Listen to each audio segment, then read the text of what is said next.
Hello, ഇന്നത്തെ കഥയിലേക്ക് എല്ലാവർക്കും സ്വാഗതം. ചാനൽ ആദ്യമായിട്ട് കാണുന്നവരാണെങ്കിൽ ഒന്ന് സബ്സ്ക്രൈബ് ചെയ്തിട്ട് ലൈക്ക് ചെയ്യണേ. അപ്പം മേഘ ആകെ കൂടെ തകർന്ന അവസ്ഥയിലാണ് ഉള്ളത്. കാരണം താൻ അവരുടെ മകളല്ല എന്നുള്ള യാഥാർത്ഥ്യം മഹേന്ദ്രനും ലക്ഷ്മിയും മനസ്സിലാക്കി എന്നുള്ളത് മേഘയ്ക്ക് ഉൾക്കൊള്ളാൻ സാധിക്കുന്നില്ല. അവൾ ഒരുപാട് നാടകങ്ങളൊക്കെ കളിക്കുന്നുണ്ടായിരുന്നു. തൂങ്ങി മരിക്കാൻ ശ്രമിക്കുകയും അത് മഹേന്ദ്രൻ തടയുകയും ഒക്കെ ചെയ്യുന്നുണ്ട്. അവസാനം മേഘ പറയുന്നുണ്ട്, നിങ്ങൾ എന്തായാലും നിങ്ങളുടെ മകൾ വന്നു കഴിഞ്ഞാൽ എന്നെ വീട്ടിൽ നിന്ന് ഒറ്റപ്പെടുത്തും, എല്ലാവരോടും നിങ്ങൾ പറയും ഞാൻ നിങ്ങളുടെ മകളല്ല എന്നുള്ളത്, പിന്നെ ഞാൻ ജീവിച്ചിരിക്കുന്നതിൽ എന്താ അർത്ഥം എന്നൊക്കെ ചോദിക്കുന്ന സമയത്ത് ലക്ഷ്മിയും കരഞ്ഞോട് പറയാണ്, ഒരിക്കലും ഞങ്ങളുടെ മകൾ വന്നു കഴിഞ്ഞാലും നിന്നെ ഞങ്ങൾ രണ്ടാമതായി കാണില്ല. നീ എൻ്റെ വയറ്റിൽ ജനിച്ചില്ലാന്നേ ഉള്ളൂ, എൻ്റെ മകള് തന്നെയാ നീ. അപ്പം തന്നെ മേഘ പറയുന്നുണ്ട്, എനിക്കിത് അമ്മ സത്യം ചെയ്ത് തന്നാലേ ഞാൻ വിശ്വസിക്കുള്ളൂ എന്ന്. ഒരു നിമിഷം പോലും ആലോചിക്കാതെ ലക്ഷ്മി പെട്ടെന്ന് തന്നെ മേഘയുടെ കൈകൾ ചേർത്ത് പിടിച്ചുകൊണ്ട് കരഞ്ഞോട് പറയുന്നുണ്ട്, സത്യമായിട്ടും ഞങ്ങളുടെ മകള് വന്നാൽ പോലും നീ ഞങ്ങളുടെ മകളല്ലെന്ന രഹസ്യം ഞങ്ങളായിട്ട് ആരോടും പറയില്ല. പെട്ടെന്ന് തന്നെ അവൾക്ക് വാക്ക് കൊടുക്കുകയാണ്. അത് കാണുന്ന സമയത്ത് മഹേന്ദ്ര ശരിക്കും ഷോക്ക് ആവുന്നുണ്ടായിരുന്നു. കാരണം എന്ത് കാര്യത്തിന് വേണ്ടിയിട്ടാണോ മേഘയോട് തങ്ങളുടെ മകളല്ല എന്ന് പറഞ്ഞത്, അതിന് നടക്കില്ല. കാരണം മേഘയ്ക്ക് മുന്നിൽ ലക്ഷ്മി വാക്ക് കൊടുത്തിരിക്കുകയാണ്, ഒരു കാരണവശാലും തങ്ങളുടെ മകളല്ല താൻ മേഘ എന്നുള്ള കാര്യം ആരോടും അറിയിക്കില്ലെന്ന്. ഒരുപാട് നേരം കരഞ്ഞെങ്കിലും അവസാനം ലക്ഷ്മിയുടെ ആ വാക്കിന് മുന്നിൽ മേഘ ഒന്ന് ക്ഷമിക്കുകയാണ്. മഹേന്ദ്രൻ ശരിക്കും അവിടെ തോറ്റുപോയിട്ടുണ്ടായിരുന്നു. കരഞ്ഞുകൊണ്ട് ലക്ഷ്മി പറയുന്നുണ്ട്, എത്ര വർഷങ്ങൾ കഴിഞ്ഞാലും ഇനി മരിക്കുന്നത് വരെയാണെങ്കിലും നീ ഞങ്ങളുടെ മോള് തന്നെ ആയിരിക്കും. മേഘ ആ ഒരു തകർന്ന അവസ്ഥയെ കാണുന്തോറും ലക്ഷ്മിക്ക് അത് സഹിക്കാനാവുന്നുണ്ടായിരുന്നില്ല. അതുകൊണ്ട് തന്നെ അവർ മേഘയുടെ കവിളിൽ ഉമ്മ നൽകുകയാണ്. കാരണം ഇത്രയും കാലം തൻ്റെ മകളാണെന്ന് വിശ്വസിച്ച് തന്നെയാണ് മേഘയെ വളർത്തിയത്. പക്ഷേ മഹേന്ദ്രൻ എന്തിനു വേണ്ടിയാണോ മേഘയോട് ഇത് പറഞ്ഞത്, അതൊക്കെ തകർന്നു പോയിട്ടുണ്ടായിരുന്നു. അയാൾ ശരിക്കും തോറ്റുപോയൊരവസ്ഥയിലാണ് നിൽക്കുന്നത്. ലക്ഷ്മി മേഘയെ കെട്ടിപ്പിടിച്ച് അവളെ ആശ്വസിപ്പിക്കുകയാണ്. ആ സമയത്ത് കരഞ്ഞുകൊണ്ട് മേഘ പറയുന്നുണ്ട്, ഒരുപാട് നന്ദിയുണ്ടമ്മേ, ഞാൻ നിങ്ങൾ എന്നെ അവഗണിക്കുമെന്ന് വല്ലാതെ ഭയന്നുപോയി. ലക്ഷ്മിയും കരഞ്ഞുകൊണ്ട് പറയാണ്, ഇല്ല മേഘ, അങ്ങനെ ഒരു തെറ്റ് ഞങ്ങൾ ഒരിക്കലും ചെയ്യില്ല. എപ്പോഴായാലും നീ ഞങ്ങളുടെ മകള് തന്നെയാ. എന്തെന്നാ നീ എൻ്റെ വയറ്റിൽ ജനിച്ചില്ല, അത്രയേ ഉള്ളൂ വ്യത്യാസം. ഈ കാര്യം മാലതി മുത്തശ്ശി പോലും അറിയരുത്, നമ്മൾ മാത്രം അറിഞ്ഞാൽ മതി. മേഘയ്ക്ക് ലക്ഷ്മി ഉപദേശം കൊടുക്കുകയാണ്. മേഘ അത് അനുസരിക്കുന്നുമുണ്ട്. ശരി അമ്മേ. അപ്പോൾ ലക്ഷ്മി പറയാണ്, നീ ഒന്നുകൊണ്ടും വിഷമിക്കണ്ട, സന്തോഷമായിട്ടിരിക്ക്. പ്രിയയെ നന്നായി നോക്കി വളർത്ത്, അവളെ നന്നായി പഠിപ്പിക്ക്. നീ എങ്ങനെ ഞങ്ങളുടെ മകളാണോ അതുപോലെ പ്രിയ ഞങ്ങളുടെ ചെറുമകളുവാ. ലക്ഷ്മി കരഞ്ഞുകൊണ്ട് മേഘയ്ക്ക് ഓരോരോ വാക്കുകൾ കൊടുത്തുകൊണ്ടേയിരിക്കുകയാണ്. നിങ്ങൾക്ക് ഞങ്ങൾ ഒരു കുറവുകളും വരുത്തില്ല, എപ്പോഴും നിങ്ങൾക്ക് രണ്ടുപേർക്കും ആ മുൻഗണന.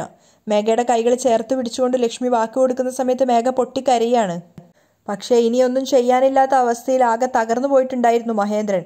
കാരണം ലക്ഷ്മി ഇത്ര പെട്ടെന്ന് കയറി ഇങ്ങനെ ഒരു വാക്ക് കൊടുക്കുന്നോ, അല്ലെങ്കിൽ ഒരാളോട് പോലും ഈ സത്യം വെളിപ്പെടുത്തില്ല എന്നുള്ളത് വാക്ക് കൊടുക്കുന്നൊന്നും മഹേന്ദ്രൻ ഒട്ടും പ്രതീക്ഷിച്ചിട്ടുണ്ടായിരുന്നില്ല. കാരണം മേഘയ്ക്ക് ഈ ഒരു അമിതമായിട്ടുള്ള കോൺഫിഡൻസും അതുപോലെ തൻ്റെ മകളാന്നുള്ള ആ ഒരു അധികാരഭാവം ഒക്കെ മാറാൻ വേണ്ടിയിട്ടാണ് മഹേന്ദ്രൻ ഇങ്ങനെ ഒരു കാര്യം മേഘയോട് പറഞ്ഞത്. പക്ഷെ അതിപ്പോൾ തീർത്തും ഒരർത്ഥമില്ലാത്തതായി. എന്തിനു വേണ്ടിയിട്ടാണോ മേഘയോട് പറഞ്ഞത് അതിനർത്ഥമില്ലാത്ത പോലെയായി. മാത്രമല്ല ലക്ഷ്മിക്കാണെങ്കിൽ മകളോടുള്ള, അതായത് മേഘയോടുള്ള സ്നേഹം കൂടി വന്നിരിക്കുകയാണ്. അവർ മേഘയെ ഒന്നുകൂടെ ചേർത്ത് നിർത്തി നെറ്റിയിലൊരു ഉമ്മ കൊടുക്കുകയാണ്. അതുകൂടെ കഴിഞ്ഞ സമയത്ത് മഹേന്ദ്രൻ പറയുന്നുണ്ട്, വാ. അങ്ങനെ അവർ രണ്ടുപേരും പുറത്തേക്ക് പോവുകയാണ്. അവർ രണ്ടുപേരും ആ മുറി വിട്ട് പോയതിനു ശേഷം മേഘ ചിന്തിക്കുന്നുണ്ട്, സാരയില്ല, എന്നെ വീട്ടിൽ നിന്ന് പുറത്താക്കുമെന്ന് കരുതി. എന്തായാലും ഭാഗ്യം അങ്ങനെയൊന്നും സംഭവിച്ചില്ല. അവളുടെ തനി സ്വഭാവം പുറത്തെടുക്കുകയാണ്. മനീഷ് ഓഫീസിലിരുന്ന് വർക്ക് ചെയ്യുകയാണെങ്കിലും അവൻ്റെ മനസ്സ് മുഴുവൻ മേഘ പറഞ്ഞ കാര്യങ്ങളാണ്. ആദ്യമായിട്ട് ആ ഒരു സൂപ്പർ മാർക്കറ്റിൽ വെച്ച് കണ്ട സമയത്ത് അവൾ പറഞ്ഞിട്ടുണ്ടായിരുന്നു, എൻ്റെ വിവാഹം കഴിഞ്ഞു. അന്ന് മനീഷ് ശരിക്കും ഷോക്കായിട്ടുണ്ടായിരുന്നു. അതിനുശേഷം ചന്ദ്രികയുടെ നാവിൽ നിന്നാണ് ആ സത്യം കേട്ടത്. മേഘയുടെ ഹസ്ബൻഡ് മരിച്ചുപോയി. അന്നും മനീഷ് ഷോക്കായിട്ടുണ്ടായിരുന്നു. ഏതോ ആക്സിഡൻറ്റിൽ മരിച്ചു എന്നാ പറഞ്ഞേ. അന്ന് ചന്ദ്രിക പറഞ്ഞൊരു കാര്യം തന്നെക്കുറിച്ചാണോ എന്ന് മനീഷ് ചിന്തിക്കുകയാണ്.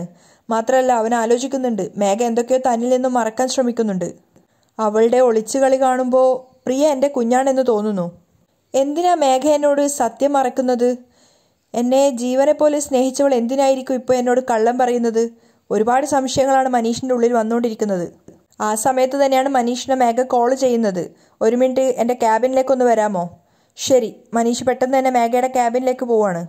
ആ സമയത്ത് സിദ്ധാർത്ഥ് ക്യാബിനിൽ ഉണ്ടായിരുന്നില്ല. മനീഷ് വന്നപ്പോൾ തന്നെ മേഘ നോക്കുന്നത് അവൻ്റെ കഴുത്തിലേക്കാണ്. അപ്പോൾ അവൻ ഇന്നലെ കാണിച്ചു കൊടുത്ത ആ ഒരു ലോക്കറ്റും അതുപോലെ തന്നെ ആ ഒരു ചെയിനും മാലയും അവിടെ കഴുത്തിലുണ്ടായിരുന്നു. അതുകൊണ്ട് തന്നെ മേഘ കുറച്ച് ദേഷ്യത്തോടെയാണ് സംസാരിക്കുന്നത്. നിന്റെ കഴുത്തിൽ കിടക്കുന്ന ഈ മാല ഊരിവെക്കാൻ ഞാൻ നിന്നോട് ഇന്നലെ തന്നെ പറഞ്ഞതല്ലേ. പക്ഷേ മനീഷ് അത് വലിയ മുഖവിലക്കെടുക്കുന്നില്ല. ആ സമയത്ത് മേഘ വീണ്ടും ദേഷ്യത്തോടെയാണ് പറയുന്നത്, ഞാനിത് കാണുമ്പോഴൊക്കെ എനിക്ക് പഴയ ഓർമ്മകൾ വീണ്ടും ഉണ്ടാവാൻ വേണ്ടിയിട്ടാണോ നീ ഇത് കഴുത്തിലിട്ടിരിക്കുന്നത്? നിന്റെ മാല എനിക്ക് ഊരുത്താ. അവൾ കൈനീട്ടുകയാണ്. അപ്പോൾ മനീഷ് പറയുന്നുണ്ട്, നീ എനിക്ക് തന്ന ഈ ഒരു മാല വെറും ഒരു വസ്തുവായിട്ടാണ് നീ കാണുന്നത്. നീ അതെനിക്ക് തന്ന സ്നേഹമായിട്ടാണ് കാണുന്നത്. അത് കേട്ട് മേഘ ചെറുതായിട്ടൊന്ന് ഞെട്ടുന്നുണ്ട്. ആ സമയത്ത് മനീഷ് പറയുന്നുണ്ട്, ഇത്രയും കാലം നീ കൂടെ ഇല്ലാതിരുന്നപ്പോൾ എന്നെ ജീവിക്കാൻ പ്രേരിപ്പിച്ചത് ഈ ഒരു മാലയാണ്. ഈ മാല ഞാൻ ആർക്കു വേണ്ടിയും ഒന്നിനു വേണ്ടിയും എൻ്റെ കഴുത്തിൽ നിന്ന് ഊരാൻ പോകുന്നില്ല. മനീഷ് മേഘയുടെ മുഖത്ത് നോക്കി വ്യക്തമായി പറയാണ്. അത് കേട്ടത് മേഘ ചെറുതായിട്ടൊന്ന് ഷോക്കാവുന്നുണ്ട്. ആ സമയത്ത് മനീഷ് വീണ്ടും പറയുന്നുണ്ട്, എനിക്ക് ജീവനുള്ളിടത്തോളം കാലം ഇതെൻ്റെ കഴുത്തിൽ തന്നെ ഉണ്ടാവും. മേഘയ്ക്കത് കേൾക്കുന്തോറും ദേഷ്യവും ഒരേപോലെ തന്നെ പേടിയും തോന്നുന്നുണ്ടായിരുന്നു. എന്നിട്ടും അവൾ മനീഷിനോട് പറയുന്നുണ്ട്, നിനക്കെന്താ വട്ടാണോ? ഞാൻ നമുക്കിടയിലുള്ള എല്ലാ ബന്ധവും അവസാനിച്ചു എന്ന് പറഞ്ഞതല്ലേ, എന്നിട്ട് ഇപ്പോഴും ഞാൻ തന്ന മാലയും കൊണ്ട് എന്നെ ശല്യം ചെയ്യുകയാണോ? മര്യാദയ്ക്ക് ആ മാല ഊരി തന്നിട്ട് പോ. മനീഷും ദേഷ്യത്തോടെ തന്നെയാണ് പ്രതികരിക്കുന്നത്. ഇല്ല, ഞാനിത് തരില്ല. ഞാനും നീയും ജീവനെ പോലെ പരസ്പരം സ്നേഹിച്ചു. നമ്മൾ രണ്ടുപേരും ഭാര്യ ഭർത്താക്കന്മാരായി പരസ്പരം ജീവിച്ചു. ആ ആക്സിഡന്റിന് ശേഷം നീ എന്താ ഇങ്ങനെ മാറിയത്? അതേ സമയത്ത് മേഘ ദേഷ്യത്തോടെ പറയുന്നുണ്ട്, വിവരമില്ലാതെ സംസാരിക്കരുത്. ഞാൻ പഴയതെല്ലാം മറന്ന് മറ്റൊരു ജീവിതം ആരംഭിച്ചു. അപ്പോൾ മനീഷും പറയുന്നുണ്ട്, മേഘ എനിക്കിത് വിശ്വസിക്കാൻ പറ്റുന്നില്ല. നീ ആരെയും വിവാഹം കഴിച്ചതായിട്ട് എനിക്ക് തോന്നുന്നില്ല. അത് കേട്ടതും മേഘ ആകെ പതറി നിൽക്കുകയാണ്. അപ്പോൾ മനീഷ് ചോദിക്കുന്നുണ്ട്, എന്തിനോ വേണ്ടി നീ എന്നെ അവോയ്ഡ് ചെയ്യുകയാണ്? അതിൻ്റെ കാരണം എന്താ? ആ സമയത്ത് മേഘ ദേഷ്യത്തോടെ എഴുന്നേറ്റിട്ട് പറയുന്നുണ്ട്, ഇതിനൊക്കെ ഉത്തരം പറയാൻ എനിക്ക് പറ്റില്ല. ആദ്യം നീ ഇവിടുന്ന് പുറത്തു പോ. അപ്പം മനീഷും അതേപോലെ തന്നെ ദേഷ്യത്തോടെയാണ് പ്രതികരിക്കുന്നത്. ആദ്യം ഞാൻ ചോദിച്ച ചോദ്യത്തിന് ഉത്തരം പറയും, എന്നിട്ട് ഞാൻ പുറത്തു പോവാം. പ്രിയയുടെ അച്ഛൻ ആരാ? അത് കേട്ടതും മേഘ വല്ലാതെ പതറിയിട്ടുണ്ടായിരുന്നു. അവൾ ശരിക്കും ആ ചോദ്യം പ്രതീക്ഷിച്ചിട്ടുണ്ടായിരുന്നില്ല. അപ്പോൾ അവൾ ആകെ ഒരു ഡെസ്പായിട്ട് നിൽക്കുന്ന സമയത്ത് മനീഷ് വീണ്ടും ആ ക്വസ്റ്റ്യൻ തന്നെ ആവർത്തിക്കുകയാണ്, പറയ്, പ്രിയയുടെ അച്ഛൻ ആരാ? പക്ഷെ രണ്ടാമതൊന്നും ആലോചിക്കേണ്ടി വന്നില്ല മേഘയ്ക്ക്. അവൾ അപ്പം തന്നെ മനീഷിന്റെ ചെകിട്ടത്ത് നോക്കി ഒന്ന് പൊട്ടിക്കുകയാണ്. അവനൊന്നും തിരിച്ച് പ്രതികരിക്കുന്നില്ല. അപ്പം ദേഷ്യത്തോടെ മേഘ പറയുന്നുണ്ട്, ബ്ലഡി റാസ്കൽ, നിനക്ക് എത്ര ധൈര്യം ഉണ്ടായിട്ടാ നീ എൻ്റെ ക്യാബിനിൽ തന്നെ വന്നിട്ട് എന്നെ ചോദ്യം ചെയ്യുന്നത്? മനീഷ് എന്തെങ്കിലും മറുപടി പറയുന്നതിന് മുന്നേ പ്രതീക്ഷിക്കാതെ സിദ്ധാർത്ഥ് അങ്ങോട്ടേക്ക് കയറി വരികയാണ്. സിദ്ധാർത്ഥിനെ കണ്ടതും മേഘ അവളുടെ മുഖമൊക്കെ മാറ്റി ചിരിക്കുന്നത് പോലെയൊക്കെ അഭിനയിക്കുകയാണ്. മനീഷും അതുപോലെ തന്നെ മേഘ തല്ലിയതിൻ്റെ ആ ഒരു ഭാവമൊന്നും ഇല്ലാതെ ചിരിക്കുകയാണ്. എന്നിട്ട് കവിളിൽ തൊട്ടുകൊണ്ട് തന്നെ അവൻ മേഘയെ നോക്കിക്കൊണ്ട് പറയുന്നുണ്ട്, thank you madam, thanks a lot. അപ്പോൾ സിദ്ധാർത്ഥും ചിരിച്ചുകൊണ്ട് ചോദിക്കുന്നുണ്ട്, എന്താ മനീഷ്, മേഘ എന്തോ കാര്യമായിട്ട് തന്നു തോന്നുന്നല്ലോ. അപ്പോൾ സിദ്ധാർത്ഥിനെ നോക്കി ചിരിച്ചുകൊണ്ട് കവിളിൽ തലോടിക്കൊണ്ട് മനീഷ് പറയുന്നുണ്ട്, അതെ സർ, മേഘ മാഡം ഇത്രയും നേരം എന്നെ അപ്രീഷിയേറ്റ് ചെയ്യായിരുന്നു. മേഘയെ അത് ശരിവെക്കുന്ന രീതിയിൽ പുഞ്ചിരിക്കുകയാണ്. അപ്പോൾ മനീഷ് മേഘയെ നോക്കിക്കൊണ്ട് പറയുന്നുണ്ട്, അതുകൊണ്ടാ ഞാനൊരു താങ്ക്സ് പറഞ്ഞത്. അപ്പോൾ മേഘ സിദ്ധുവിനെ നോക്കി ചിരിക്കുകയാണ്. അപ്പോൾ സിദ്ധാർത്ഥും പറയുന്നുണ്ട്, ഈ ഓഫീസിൽ ആദ്യമായിട്ട് നല്ല പേര് വാങ്ങുന്നത് നിങ്ങളായിരിക്കും മനീഷ്, അതും മേഘയുടെ കയ്യിൽ നിന്ന്. മേഘ അത് കേട്ട് പുഞ്ചിരിക്കുന്ന സമയത്ത് മനീഷ് സിദ്ധാർത്ഥിനോട് പറയുന്നുണ്ട്, കവിളിൽ കൈവച്ചുകൊണ്ട്, അതെ സർ, മേഘ മാഡത്തിൽ നിന്ന് അപ്രീസിയേഷൻ വാങ്ങിക്കാൻ ഭാഗ്യം ചെയ്യണം. Okay, carry on. സിദ്ധാർത്ഥ് അവൻ്റെ സീറ്റിലേക്ക് ഇരിക്കാൻ വേണ്ടി പോകുന്ന സമയത്ത് മേഘയും മനീഷും പരസ്പരം മുഖത്തോട് മുഖം നോക്കുകയാണ്. മനീഷ് അവൻ്റെ കവിളിൽ തന്നെ കൈവച്ചിട്ടുണ്ടായിരുന്നു. എന്നിട്ട് ആ മുറിയിൽ നിന്ന് ഇറങ്ങി പുറത്തേക്ക് പോവുകയാണ്. സിദ്ധാർത്ഥ് ആണെങ്കിൽ മേഘയെ നോക്കി പുഞ്ചിരിച്ചുകൊണ്ട് അവൻ്റെ ജോലിയിലേക്ക് കയറിയിട്ടുണ്ടായിരുന്നു. അതേസമയം അനുവിനെയും കാത്ത് കോളേജിൻ്റെ പുറത്ത് വെയിറ്റ് ചെയ്യാണ് ചന്ദ്രിക. അവൾ ആകെ ഡിസ്റ്റർബ്ഡ് ആണ്. കാരണം ഒരുപാട് നേരമായി അനുവിനെ വെയിറ്റ് ചെയ്യുന്നു. കുട്ടികളൊക്കെ സ്റ്റുഡൻസൊക്കെ ക്ലാസ്സിലേക്ക് പോകുന്നുണ്ട്. ഒരു കുട്ടി വന്ന് ചന്ദ്രികയോട് ചോദിക്കുന്നുമുണ്ട്, അനുവിനെ വെയിറ്റ് ചെയ്യാണോ? അതെ, ഞാൻ അനുവിനെ വെയിറ്റ് ചെയ്യണം, അവൾ വരാമെന്ന് പറഞ്ഞിട്ടുണ്ടായിരുന്നു, പക്ഷെ ഒരുപാട് നേരമായി. അപ്പം എന്നാൽ ശരി, നീ വെയിറ്റ് ചെയ്തോളൂ എന്ന് പറഞ്ഞിട്ട് അവൾ അവിടുന്ന് പോകുന്നുണ്ട്. അവസാനം അനു വരുന്നില്ല എന്ന് കണ്ടപ്പോൾ ചന്ദ്രിക അവിടുന്ന് പോകാൻ നോക്കുകയാണ്. എന്തായാലും അനു വന്നിട്ട് അവൾ വന്നോട്ടെ, ഇത്രയും നേരം വൈകിയല്ലോ, ഞാൻ ഇനി ക്ലാസ്സിലേക്ക് പോട്ടെ എന്നൊക്കെ വിചാരിച്ചിട്ട് ചന്ദ്രിക ക്ലാസ്സിലേക്ക് പോകുമ്പോഴാണ് സിദ്ധാർത്ഥിൻ്റെ കാർ അങ്ങോട്ടേക്ക് വരുന്നത്. ഇതെന്താ സിദ്ധു സാർ ഇവിടെ? ചന്ദ്രിക ചിന്തിക്കുന്നുണ്ട്. ആ സമയത്ത് ഒട്ടും പ്രതീക്ഷിക്കാതെ, ചന്ദ്രിക തീരെ പ്രതീക്ഷിക്കാതെയാണ് സിദ്ധാർത്ഥിൻ്റെ കാറിൽ നിന്നും കോ ഡ്രൈവർ സീറ്റിൽ നിന്ന് അനുവും അതുപോലെ തന്നെ ഡ്രൈവർ സീറ്റിൽ നിന്ന് സിദ്ധാർത്ഥും ഇറങ്ങുകയാണ്. ചന്ദ്രിക ശരിക്കും ഷോക്കായിട്ട് നിൽക്കുകയാണ്. കാരണം അവൾ അതൊരിക്കലും പ്രതീക്ഷിച്ചിട്ടുണ്ടായിരുന്നില്ല. അനുവാണെങ്കിൽ സിദ്ധാർത്ഥിനെ നോക്കിയിട്ട് ചന്ദ്രിക കേൾക്കാൻ വേണ്ടിയിട്ട് ബൈ സിദ്ധു, ബൈ, സിദ്ധാർത്ഥും അതുപോലെ തിരിച്ച് പ്രതികരിക്കുകയാണ്. അപ്പോൾ ചന്ദ്രികയാണെങ്കിൽ ഇങ്ങനെ ഞെട്ടിക്കൊണ്ട് ചിന്തിക്കുന്നുണ്ട്, ഇതെന്താ സിദ്ധു സാറിൻ്റെ കാറിൽ നിന്നും അനു ഇറങ്ങുന്നേ? അങ്ങനെ അനു വേഗം തന്നെ നടന്ന് ചന്ദ്രികയുടെ അടുത്ത് വന്നിട്ട് പറയുന്നുണ്ട്, സോറി ചന്ദ്രിക, കുറച്ച് ലേറ്റായി. ചന്ദ്രികയാണെങ്കിൽ കുശുമ്പോട് കൂടി സിദ്ധാർത്ഥിനെ നോക്കുകയാണ്. സിദ്ധാർത്ഥാണെങ്കിൽ തീരെ വകവെക്കുന്നില്ല. ചന്ദ്രികയെ മൈൻഡ് പോലും ചെയ്യാതെ മുഖമൊക്കെ മാറ്റുകയാണ്. മാത്രമല്ല ചെറിയൊരു അസൂയോടുകൂടി അനുവിനെ നോക്കുന്നുണ്ട്. അപ്പം അനു ചോദിക്കുന്നുണ്ട്, എന്താ ലേറ്റായെന്ന് നീ ചോദിക്കുന്നില്ലേ? അപ്പോൾ ചന്ദ്രിക വീണ്ടും അത് ആവർത്തിക്കുകയാണ്, എന്താ ലേറ്റായേ? അത് വരുന്ന വഴിക്ക് സിദ്ധു സാർ എന്നെ കണ്ടു, ഞാൻ കോഫി കുടിക്കാമോ എന്ന് ചോദിച്ചു, ഉടനെ എന്നെയും കൂട്ടി പോയി. ചന്ദ്രിക അത് വിശ്വസിക്കാനാവാതെ സിദ്ധാർത്ഥിനെ നോക്കുകയാണ്. അപ്പോഴും അനു തുടർന്നുകൊണ്ടേ ഇരിക്കുന്നുണ്ട്. കോഫി ഷോപ്പിലിരുന്ന് രണ്ടുപേരും സംസാരിച്ച് സമയം പോയതേ അറിഞ്ഞില്ലെന്നേ, അതാ ലേറ്റായത്. അതൊക്കെ കേൾക്കുമ്പോഴുള്ള ചന്ദ്രികയുടെ മുഖഭാവം ആസ്വദിച്ച് നിൽക്കുകയാണ് സിദ്ധാർത്ഥും അനുവും. കാരണം ചന്ദ്രികയ്ക്ക് അത്രയ്ക്കും കുശുമ്പ് കയറുന്നുണ്ടായിരുന്നു. അതൊന്നുകൂടി ആക്കം കൂട്ടാൻ വേണ്ടിയിട്ട് സിദ്ധാർത്ഥ് ഒന്നുകൂടെ പറയുന്നുണ്ട് ചന്ദ്രിക കേൾക്കാൻ വേണ്ടിയിട്ട്. അനു, എനിക്ക് ഓഫീസിൽ പോവാൻ ടൈമായി, ഞാൻ പോട്ടെ, ബായ്. അനു അതുപോലെ തന്നെ പുഞ്ചിരിച്ചുകൊണ്ട് പറയുന്നുണ്ട് ബായ്. അതൊക്കെ കേട്ടപ്പോൾ ചന്ദ്രികയ്ക്ക് വല്ലാതെ ദേഷ്യം കയറുകയാണ്. സിദ്ധാർത്ഥാണെങ്കിൽ ഡ്രൈവിംഗ് സീറ്റിൽ ഇരിക്കാൻ പോകുമ്പോഴാണ് പെട്ടെന്ന് ഓർത്തതുപോലെ ഓ സോറി ചന്ദ്രിക മറന്നുപോയി, ബായ് എന്ന് പറഞ്ഞിട്ട് അവിടുന്ന് പോവാണ്. ചന്ദ്രിക അതിന് റിപ്ലൈ ഒന്നും പറയുന്നില്ല. അങ്ങനെ സിദ്ധാർത്ഥ് കാറും എടുത്തിട്ട് അവിടുന്ന് പോവാണ്. അനു ആണെങ്കിൽ കണ്ടുകൊണ്ട് അവനെ യാത്രയാക്കുന്നുണ്ടായിരുന്നു. അതൊക്കെ കണ്ടിട്ട് ചന്ദ്രികക്ക് ദേഷ്യം വരികയാണ്. മാത്രമല്ല ചന്ദ്രിക അനുവിനോട് ചോദിക്കുന്നുമുണ്ട്, നീ എന്തിനാ അദ്ദേഹത്തോടൊപ്പം കോഫി കുടിക്കാൻ പോയത്? അതെന്താ, ഞങ്ങൾക്ക് ഒരുമിച്ച് കോഫി കുടിക്കാൻ പോകാൻ പാടില്ലേ? അനു തിരിച്ചു ചോദിക്കുകയാണ്. നീ ചെയ്യുന്നതൊന്നും തീരെ ശരിയല്ല, ചന്ദ്രിക പറയാണ്. അതിന് ഞാനെന്താടി ഇപ്പൊ തെറ്റ് ചെയ്തേ? അനു ചോദിക്കുന്നുണ്ട്. അദ്ദേഹത്തിന്റെ കൂടെ കോഫി കുടിക്കാൻ പോയതല്ലേ ഉള്ളൂ.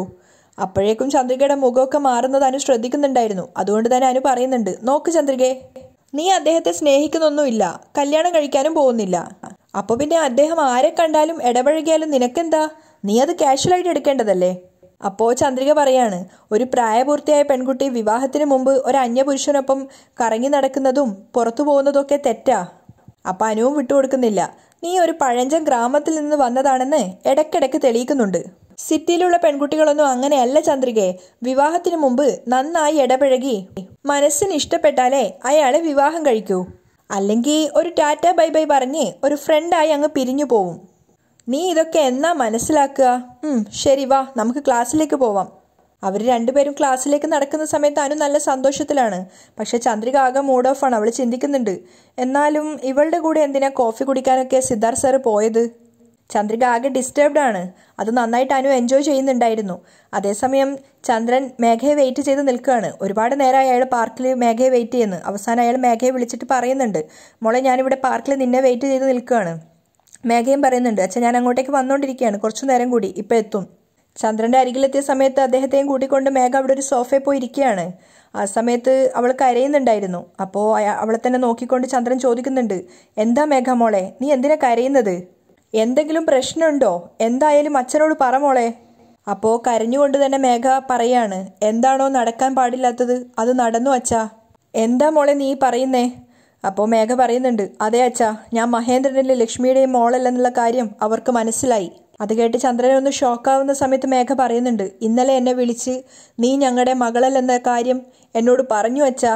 അത് കേട്ടതും അയാൾ ഞെട്ടി എഴുന്നേൽക്കുകയാണ്. എന്നിട്ട് മേഘയോട് ചോദിക്കുന്നുണ്ട്, നീ എന്താ പറഞ്ഞേ? നീ അവരുടെ മോളല്ലെന്ന കാര്യം നിന്നോട് തന്നെ പറഞ്ഞു എന്നോ? അതെ, ഏത് കാര്യമാണോ അവരറിയരുതെന്ന് ഇത്രയും കാലം വിചാരിച്ചത് അത് അവരറിഞ്ഞു അച്ഛാ. ഇനിയും ഞാൻ എന്ത് അധികാരത്തിൽ ആ വീട്ടിൽ നിൽക്കേണ്ടതെന്ന് എനിക്കറിയില്ല. ഇനി ഞാൻ ചോദിക്കുന്നതെല്ലാം അവരിൽ നിന്ന് കിട്ടുമെന്നുള്ള വിശ്വാസവും എനിക്കില്ല. എനിക്ക് ജീവിതം മടുത്തു അച്ഛാ. മകളുടെ സംസാരം കേട്ടപ്പോൾ ചന്ദ്രന് വല്ലാത്ത സങ്കടം തോന്നുന്നുണ്ടെങ്കിലും അയാൾ പറയുന്നുണ്ട്, മേഘ, നീ അവരുടെ മകളല്ലെന്ന സത്യം അവരറിയുമെങ്കിലും അവർ നിന്നെ അങ്ങനെ ഇറക്കി വിടുവോ മോളെ? അങ്ങനെയൊന്നും നടക്കില്ല മോളെ. നിന്നോട് അവർക്ക് ഒരുപാട് സ്നേഹമുണ്ട്. നീ അവരുടെ അവകാശിയല്ല, അത്രയേ ഉള്ളൂ. അല്ലാതെ നിന്നെ അവരാ വീട്ടിൽ നിന്നും ഇറക്കി വിടുവൊന്നുമില്ല മോളെ. ശരിയാണച്ചാ, ചന്ദ്രികയാണ് അവരുടെ യഥാർത്ഥ മകളെന്ന് അറിയുന്നത് വരെ യാതൊരു പ്രശ്നവും ഇല്ല. ചന്ദ്രികയാണ് യഥാർത്ഥ മകളെന്ന് അറിഞ്ഞു കഴിഞ്ഞാൽ പിന്നെ എന്നോട് ആ വീട് വിട്ടു പോവാൻ പറയില്ലേ? അവളുടെ ആ സംശയം സത്യമാണെന്ന് അയാൾക്കും തോന്നുകയാണ്. അപ്പോൾ മേഘ പറയുന്നുണ്ട്, ചന്ദ്രികയാണ് യഥാർത്ഥ മകളെന്ന് അറിഞ്ഞു കഴിഞ്ഞാൽ പിന്നെ എനിക്ക് ആ വീട്ടിൽ പിന്നീട് ഒരു സ്ഥാനം ഉണ്ടാവില്ല. ഒരു സെക്യൂരിറ്റി പോലും എന്നെ ബഹുമാനിക്കില്ല. അതുമാത്രമല്ല, പിന്നെ ആ ചന്ദ്രികയുടെ മുന്നിൽ ഞാൻ തല കുനിച്ചു നിൽക്കണം. ഇതൊന്നും നടക്കാതിരിക്കണമെങ്കിൽ ചന്ദ്രിക ഇനി ആ വീട്ടിൽ ഉണ്ടാവാൻ പാടില്ല. ചന്ദ്രികയാണ് യഥാർത്ഥ മകളെന്ന് മഹേന്ദ്രനും ലക്ഷ്മിയും ഒരു കാലത്തും അറിയാൻ പാടില്ല. ഒരുപക്ഷെ അറിഞ്ഞു കഴിഞ്ഞാൽ പിന്നീട് എൻ്റെ കാര്യം തീർന്നു. അതിനു മുമ്പായി ചന്ദ്രിക ആ വീട്ടിൽ നിന്നും പറഞ്ഞയക്കണം. അത് കേട്ട് ചന്ദ്രൻ പറയുന്നുണ്ട്, ആ വീട്ടിൽ നിന്നാക്കണ്ട, എന്നേക്കുമായി അവളെ ഈ ലോകത്തു നിന്ന് തന്നെ പറഞ്ഞു വിടാന്ന്. അപ്പോൾ മേഘ പറയുന്നുണ്ട്, വേണ്ട അച്ഛാ, അങ്ങനെയൊന്നും ചെയ്യണ്ട. ഇനി ആ ഒരു പാപഭാരം കൂടി എൻ്റെ തലയിൽ എടുത്തു വെക്കാൻ ഞാൻ ആഗ്രഹിക്കുന്നില്ല. കണ്ണെത്താത്ത ദൂരത്ത് എവിടെയെങ്കിലും അവൾ പോയാൽ മതി.